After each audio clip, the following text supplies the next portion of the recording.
When your husband humiliates you in front of a crowd for a joke, what do? She didn't cry, she walked out, and changed everything. My husband stood up in the crowded lodge, the air thick with fear and laughter. He lifted his glass, the amber light catching the rim, and his voice carried above the chatter. "Gentlemen," he said, grinning wide, $1 for a dinner with my boring wife." The room erupted. Laughter spilled over the clinking of bottles. My skin prickled.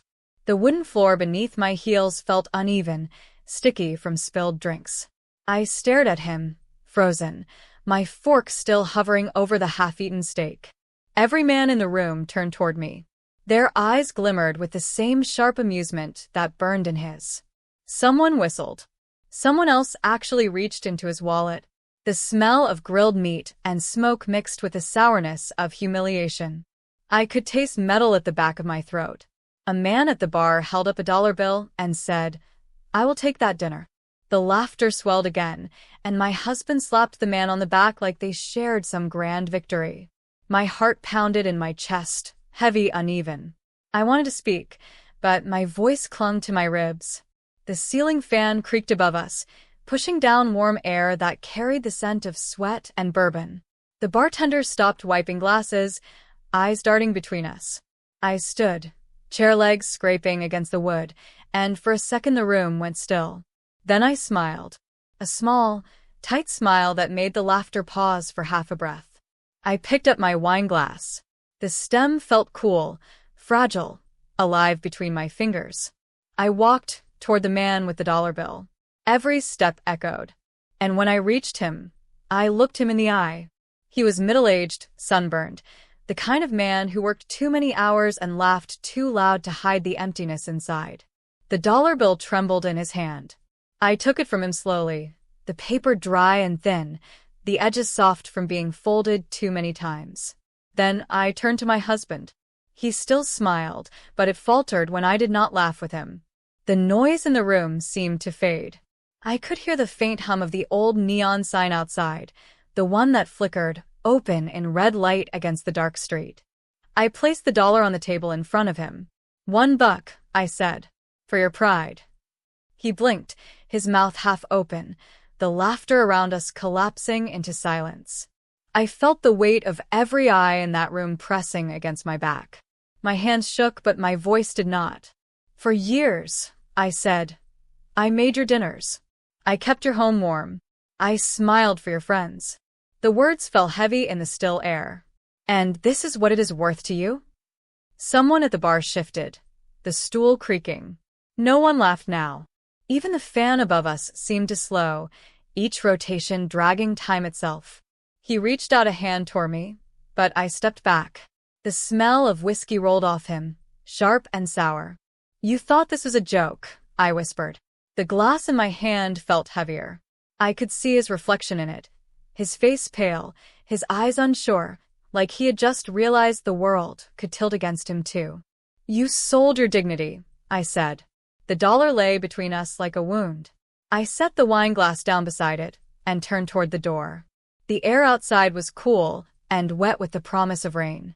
The first drop hit my cheek, cold as truth. Behind me, I heard someone murmur, "Damn."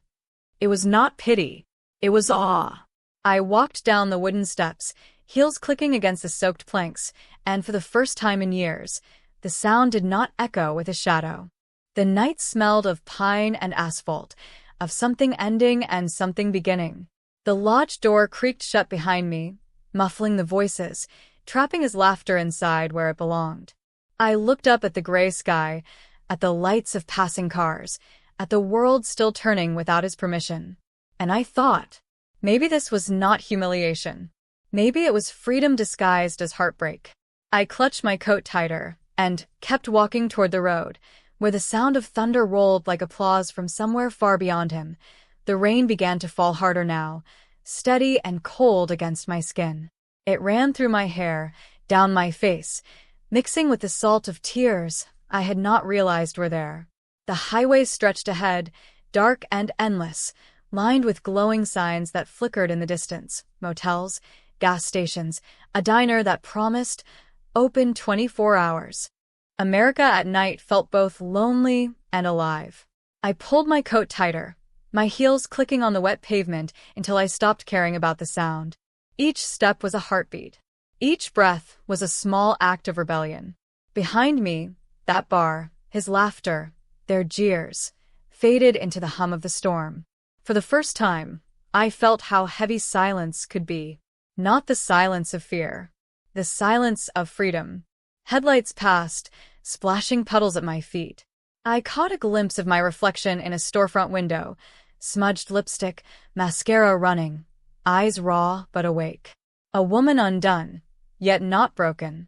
I had spent years folding myself smaller to fit into the shape of his pride, cooking his meals, smiling through his jokes, laughing when it was expected. I forgot what my own voice sounded like when I was not apologizing.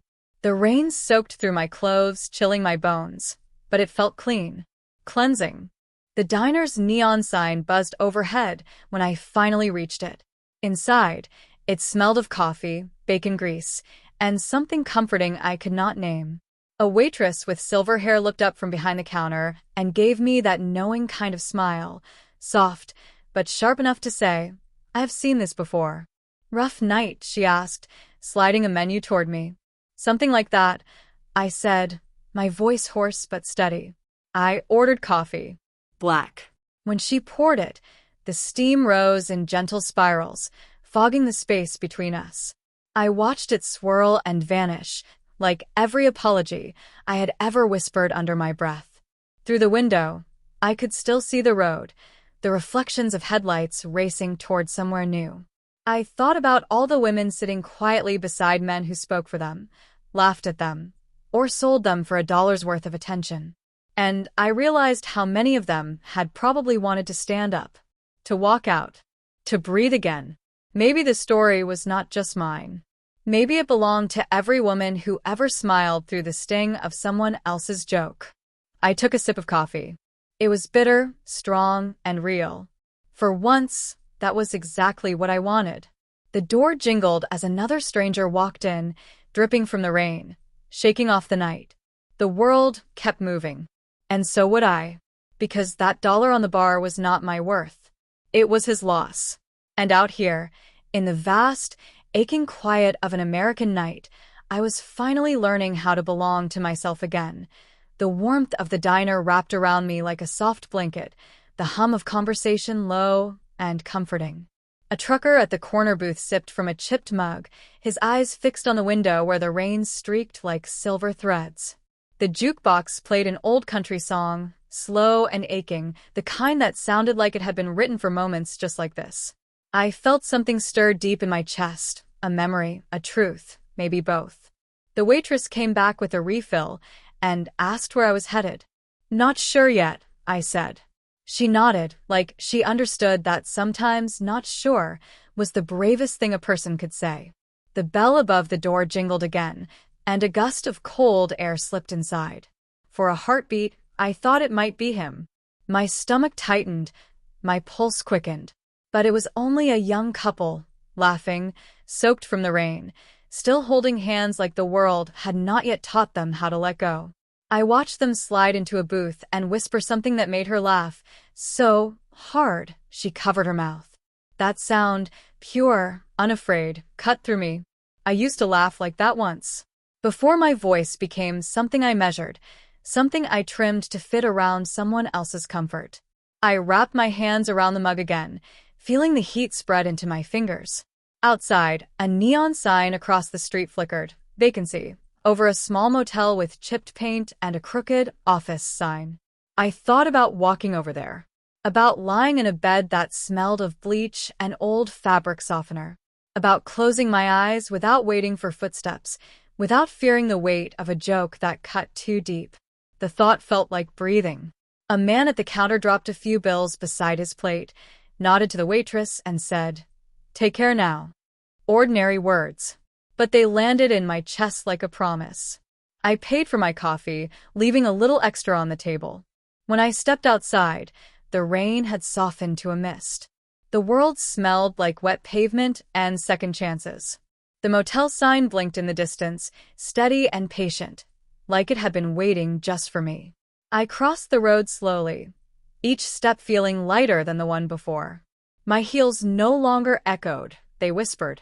Inside the motel office, an old man sat behind the counter watching a small TV. He barely looked up as he slid the room key toward me. "Long night?" he asked. "Long life," I said quietly.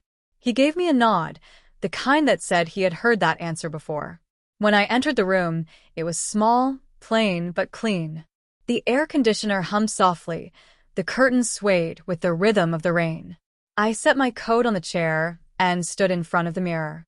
The woman looking back was someone I almost recognized, tired, yes, but real. Not the version shaped to please a man's joke or fill his silence. I reached up, wiped the smudged lipstick from my lips, and smiled. Not the polite kind. The honest kind. The kind that said, "You survived this. You are still here." Outside, thunder rolled low over the distant hills, deep and steady, like a heartbeat. Somewhere out there, my husband was probably still at that bar, still laughing, still trying to make someone else smaller, so he could feel tall. But I was done being small. I turned off the light and sat by the window, watching the rain trace lines down the glass. It felt like the whole world was washing itself clean. And maybe, just maybe, so was I. The rain slowed to a whisper against the glass. The air smelled faintly of wet asphalt and motel soap, that mix of loneliness and comfort only small American towns seem to know. I sat by the window, knees pulled close, watching the headlights glide past like ghosts on a road that never ended. Somewhere a train wailed in the distance, that long, aching sound that carried everything, regret, hope, freedom, all at once. I thought about the life I had left behind. The dinners where I spoke softly, so he would not look annoyed. The laughter I forced when he made me the punchline. The way I shrank, inch by inch, until I almost vanished. But in this quiet room, I could hear myself again. My heartbeat, my breath, the steady rhythm of being alive without permission. I walked to the small table, the one by the window, and wrote on the motel notepad. Not a letter to him, a letter to myself. Tonight, I wrote, "You stopped being his story." The pen ink bled slightly on the paper, the words trembling but certain. Outside, the rain picked up again, but softer now, like applause from the heavens. I folded the note, slipped it into my purse, and lay back on the bed. The sheets were cold but honest. I stared at the ceiling, the hum of the air conditioner filling the silence like a lullaby. And then I laughed, quietly at first, then louder, freer. It startled me, that sound. Not cruel, not hollow, just real. It was the sound of a woman remembering she still had a future. Morning came pale and gold, sunlight streaming through the thin motel curtains. I opened the door and stepped into the fresh air. The world smelled new. Wet earth, coffee brewing somewhere, truck engines starting in the distance. I looked down the long stretch of highway, endless and wild, and something inside me said, "Go." Maybe I would drive to the coast. Maybe I would start over in some quiet town with a library and a diner that served pie all night. Maybe I would find a job, a friend, a version of myself that no longer flinched at someone else's laughter. I did not know. But I knew one thing for certain. I would never again let someone auction my worth for $1 and a crowd's applause. Because I had learned the truth. Sometimes freedom does not arrive with fanfare or fireworks. Sometimes it begins in a parking lot, under a flickering neon sign, with nothing but rain on your face and the open road ahead. And that, in its quiet, aching way, is the most American thing of all. That I stood there for a long moment, my hand resting on the cool metal railing outside the motel room. The morning light stretched across the parking lot, soft and golden, touching the puddles left from last night's storm. Each reflection shimmered, small pieces of sky trapped in water. Somehow, they looked like second chances. A delivery truck rumbled by, its tires hissing against the wet asphalt, and I felt that familiar pull in my chest, an ache for movement, for change, for something I had not yet named. The motel sign buzzed faintly behind me, and the flag on the pole out front snapped in the breeze. I thought of all the roads in this country, weaving through deserts and cornfields, winding past small towns with diners just like the one I'd sat in hours ago. Every road held a story. And maybe this was mine now. I walked to my car, an old sedan that still smelled faintly of vanilla air freshener and memories. The seat creaked when I sat down, familiar and forgiving. I turned the key, and the engine hummed to life, steady and patient. In the rearview mirror, I caught my own eyes, tired, yes, but clearer than they had been in years. The reflection of a woman who had finally stopped apologizing for taking up space. I drove out of the parking lot and onto the highway. The sky stretched wide above me, blue and endless. Fields rolled past, dotted with barns and mailboxes, the kind of landscape that made you believe in quiet miracles. Somewhere between miles, I started to cry again, but this time it was different. It was not grief. It was release. The kind that comes when you finally understand that the life you thought was over might actually be beginning. I rolled down the window. The wind tangled through my hair, carrying the scent of rain, dirt, and freedom. The radio crackled, and an old Bruce Springsteen song came on, something about running, escaping, chasing what was yours. I smiled. For the first time, the lyrics felt like a map instead of a memory. As the miles slipped away beneath the tires, I whispered softly to the wind, I am not his wife anymore. I am me. The road ahead gleamed in the sunlight, long and uncertain, but I was no longer afraid of it. Because this messy, open, unpredictable stretch of America was mine now. Every mile, every mistake, every sunrise waiting at the edge of the horizon. I pressed my foot on the gas, the engine purring steady, and let the wind carry away the last trace of who I used to be. Somewhere ahead, there was a town I had not seen yet, a diner where no one knew my name, and maybe, if I was lucky, a chance to begin again, not as someone's wife, not as a joke, but as a woman who finally decided her own worth. The road curved gently west, and I followed it, heart open, eyes forward. Because sometimes, the most powerful journey begins not when someone stays, but when she finally drives away. The sun hung low over the horizon, painting the sky in soft streaks of orange and rose. The highway narrowed, leading into a small town tucked between rolling hills and whispering pines. A sign at the edge of the road read, "Welcome to Willow Creek, population 2,184.